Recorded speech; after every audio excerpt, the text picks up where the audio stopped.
Hello friends, welcome to garden inside. और friends, आज की वीडियो में मैं एक बहुत ही खूबसूरत प्लांट की लेके आई हूँ जो कि हमारे गार्डन में फोलिएज ऐड करता है। और ये कई वेराइटीज़ में आता है। इसकी लीव्स जो होती हैं वो काफ़ी सारी वेराइटीज़ में आती हैं। ट्रॉपिकल रीजन का प्लांट है तो इसकी लीव्स जो है वो मल्टी कलर्स में भी आती हैं, बाई कलर्स में भी आती हैं, अलग अलग शेप, अलग अलग साइज़ की होती हैं। और हमारे गार्डन में बहुत अच्छी फॉलिएज ऐड करती हैं। जब हमारे गार्डन में फ्लावर्स वगैरह नहीं होते तो भी खूबसूरत लगते हैं, और फ्लावर्स होते हैं तब भी ये जो है अपनी खूबसूरती बिखेरते हैं। तो फ्रेंड्स, बात कर लेते हैं इस प्लांट के बारे में। सबसे पहले इसका एक मैं इंट्रोडक्शन दूंगी कि ये ट्रॉपिकल रीजन का प्लांट है। ज़्यादा गर्मी भी बर्दाश्त नहीं कर सकता, हाई टेम्परेचर वाली, और ज़्यादा सर्दी भी बर्दाश्त नहीं कर सकता जब ठंड बहुत ज़्यादा हो जाती है। तो फ्रेंड्स, इस प्लांट को जो है हम 18 से लेकर और 35 डिग्री सेल्सियस टेम्परेचर तक जो है ना, ये इसका बहुत अच्छा ये जो है अपनी फॉलिएज देता है और बहुत अच्छा चलता है। इस को ह्यूमिडिटी बहुत पसंद है तो हमें। और इसका ग्रोइंग पीरियड जो होता है वो समर्स होता है। स्प्रिंग ख़त्म होने के बाद इसकी ग्रोथ आना शुरू हो जाती है, और इसकी ग्रोथ जो है अक्टूबर नवंबर तक ये ग्रो करता है। तो फ्रेंड्स, ये प्लांट जितना खूबसूरत है उतना ही सेंसिटिव है, और अगर हम इसकी रिक्वायरमेंट्स को अच्छे से समझ लेते हैं तो ये बहुत अच्छे रिजल्ट देता है। तो अपने गार्डन में ऐड करने से पहले, या गार्डन में ऐड हो गया है तो भी, हमें इसकी क्या रिक्वायरमेंट्स हैं उनको समझ लेना चाहिए, ताकि ये हमारे गार्डन में जो है लॉन्ग टाइम तक बना रहे। तो फ्रेंड्स, इस सॉइल, वाटर, सनलाइट, फर्टिलाइज़र और पॉट।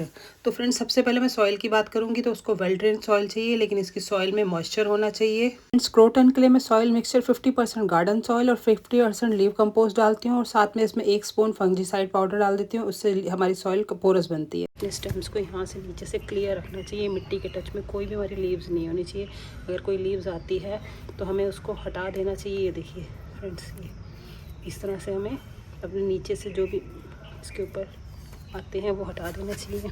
ऐसे ये मेरा प्लांट जो है, इसकी मैं नीचे वाली ये लीव हटा दूँगी। ये देखिए, क्योंकि फ्रेंड्स, ये जो है प्लांट जब मिट्टी के टच में आते हैं तो मॉइस्चर होने की वजह से फंगस होने का डर रहता है। इसलिए हमें नीचे की लीव जो है ना, सारी की सारी यहाँ से सब क्लियर कर लेनी चाहिए। ऐसे ही इस प्लांट में मेरे देखिए स्टेम्स पूरी यहाँ से मिट्टी से काफ़ी दूर है। ये नई स्टेम्स निकल रही हैं, तो इसलिए मैं इसके नीचे से लीव्स हटा देती हूँ। पहले इसकी मैंने हटा ली थी, अब इसकी भी हटा दी है, तो और निकलती जाएंगी, मैं हटाती जाऊँ, ताकि एयरेशन भी बना रहे और लीव सॉइल के टच में आके मॉइस्चर की वजह से किसी तरह का भी प्लांट में कोई फंगस ना डेवलप करे। फ्रेंड्स, जब हम पानी देते हैं तो हमें गमला पूरा भर के पानी देना चाहिए। पानी पूरा गमले के नीचे से निकल जाना चाहिए, और हमारे सारे गमले के छेद खुले होने चाहिए। इसमें पानी बिल्कुल नहीं रुकना चाहिए। इसकी मिट्टी मॉइस्ट होनी चाहिए, लेकिन पानी इसके अंदर रुकना नहीं चाहिए। फ्रेंड्स, ये देखिए मेरी मिट्टी नम मॉइस्ट है, लेकिन इसके अंदर जो है ना, किसी तरह का पानी रुका नहीं हुआ। और मॉइस्चर क्रिएट करने के लिए मैं इसको जो अपने गमलों को जो है डबल लेयर कर लेती हूँ समर्स में, ताकि जो है ना इसके अंदर मॉइस्चर बना रहे। और सनलाइट इसको जो है 18 से लेकर 35 डिग्री इसके लिए टेम्परेचर चाहिए होता है। तो जब गर्मियाँ ज़्यादा हो जाती हैं, 35 डिग्री क्रॉस होने लग पड़ता है, तो हमें इसे जो है पार्शियल शेड में रख लेना चाहिए, जहाँ पर जो है इसके ऊपर लाइट छन के आनी चाहिए। और इसको जो है वार्म टेम्परेचर पसंद है, इसको ह्यूमिडिटी पसंद है, लेकिन इसको डायरेक्ट सनलाइट में नहीं रखना चाहिए। इसकी लीव्स जो होती हैं वो बिल्कुल डल डल सी हो जाती हैं, उनका कलर एकदम जैसे ड्राई, लीव्स ड्राई हो जाती हैं, कलर भी थोड़ा फेड हो जाता है। ऐसे ही अगर हम पानी ज़्यादा देते हैं तब भी लीव्स गिरने लगती हैं, लीव्स का जो है कलर चेंज हो जाता है।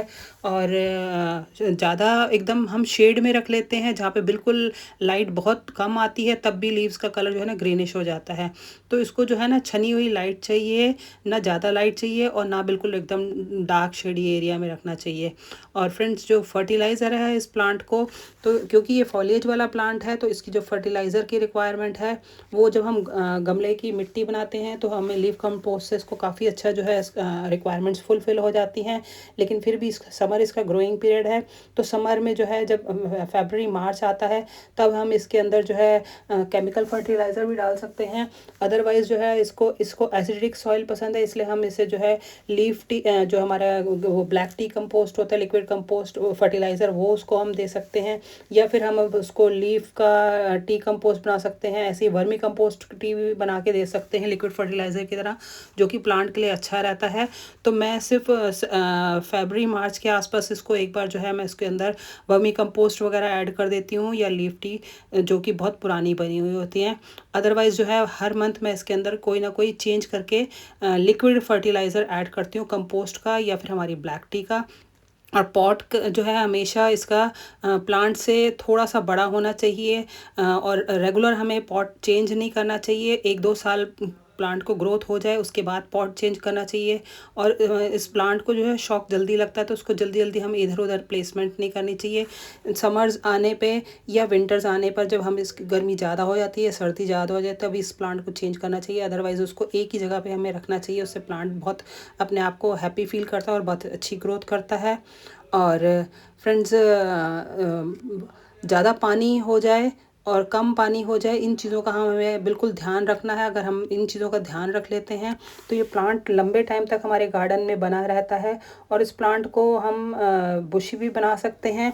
जैसे जैसे प्लांट हमारा ग्रो करता है, लंबा होता जाता है और पतला ऊपर को जाता है, तो हम इसकी कटिंग प्रूनिंग करके इसको बुशी बना सकते हैं। और इसको जो है हम इसकी स्टेम कटिंग से इसकी और भी प्रोपोगेशन कर सकते हैं। इसका प्रोपोगेशन का जो पीरियड होता है वो फरवरी मार्च होता है, स्प्रिंग का टाइम, या फिर रेनी सीजन में। इससे हम बहुत सारी इसकी स्टेम कटिंग करके, ऊपर की स्टेम्स कटिंग करके इसकी प्रोपोगेशन कर सकते हैं। और इसकी ऊपर की जो हम पिंचिंग करेंगे तो ये हमारा प्लांट बुशी होता जाएगा। और फंजीसाइड के लिए जो है मैं हर मंथ इसके ऊपर जो है प्लांट के ऊपर एक एक स्पून फंजीसाइड पाउडर डाल देती हूँ, जो कि मैंने ट्राइकोडर्मा का ले रखा है। और साथ में हम कोई भी साफ या बेविस्टीन कोई भी फंजीसाइड पाउडर दे सकते हैं, क्योंकि इस प्लांट को जो है नमी पसंद है। तो कई कई बार पानी ज़्यादा होने की वजह से, फंगस की वजह से इसकी रूट रॉट हो सकती हैं।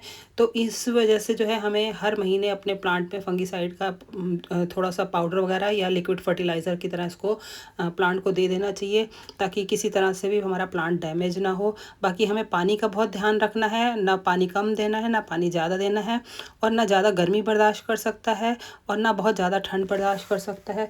तो ये कुछ एक चीज़ें होती हैं। लाइट इसको प्रॉपर मिलनी चाहिए, कम लाइट में इसकी फॉलेज नहीं आएगी, और ज़्यादा लाइट होगी तो उसकी लीव्स बर्न करेंगी और लीव्स डल डल हो जाएंगी। तो और फर्टिलाइज़र अच्छी ग्रोथ के लिए बहुत ज़रूरी है। और पॉट का साइज़, अगर बड़ा प्लांट बड़ा है और छोटा पॉट देंगे, और छोटा प्लांट है बड़ा पॉट देंगे, तो प्लांट जो है वो अच्छे से सर्वाइव नहीं कर पाएगा।